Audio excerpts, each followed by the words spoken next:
SA news महाराष्ट्रामध्ये पुन्हा एकदा आपलं स्वागत आहे। आजच्या ठळक बातम्या। नवी मुंबई आंतरराष्ट्रीय विमानतळाचे उद्घाटन 17 एप्रिलला अदानी समूहाने बांधलेला हा विमानतळ 17 एप्रिलला उद्यापित होणार असून 15 मे पासून उड्डाणे सुरू होतील। विदर्भात उष्णतेची तीव्र लाट, तापमान 45 अंशाच्या घरात। नागपूर, अकोला, चंद्रपूर या भागात तापमान 44 ते 45 अंशावर पोहोचले असून उष्णतेमुळे जनजीवन विस्कळीत झाले आहे। आरोग्य विभागाने नागरिकांना सकाळी 11 ते दुपारी 4 या वेळेत घराबाहेर जाणे टाळण्याचा इशारा दिला आहे। बदलापूर शाळा अत्याचार प्रकरणात SITचे नेमून 2 मुलींवर अत्याचार प्रकरणात आरोपीच्या एन्काउंटरची चौकशी करण्यासाठी विशेष तपास पथक नेमण्यात आले। महाराष्ट्र अर्थसंकल्पात कृषी पायाभूत सुविधा यावर भर।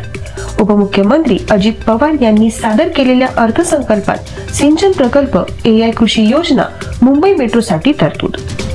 लाडकी बहीण योजनेत वाढ, महिलांना मिळणारी आर्थिक मदत 1500 वरून 2100 रुपये केली।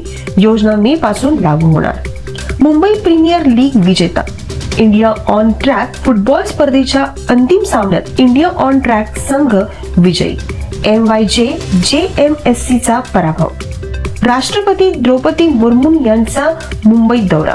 RBIच्या 90व्या वर्धापन दिनानिमित्त राष्ट्रपती मुर्मू यांच्या उपस्थिती। दिनानिमित्त राष्ट्रपती मुर्मू यांची उपस्थिती। देव माणूस चित्रपट 25 एप्रिलला प्रदर्शित होणार। महेश मांजरेकर, रेणुका शहाणे, सुबोध भावे यांच्या प्रमुख भूमिका असलेल्या चित्रपटाची घोषणा। दे दे प्यार दे 2 चे चित्रीकरण सुरू। अजय देवगण आणि रकुलप्रीत सिंग स्टार। चित्रपटाचे चित्रीकरण मुंबईत सुरू झाले आहे। 2025 सार्वजनिक सुट्ट्यांची यादी जाहीर। राज्य सरकारने 2025 साठी सुट्ट्यांची यादी जाहीर केली असून 90 लांब वीकेंडचा समावेश।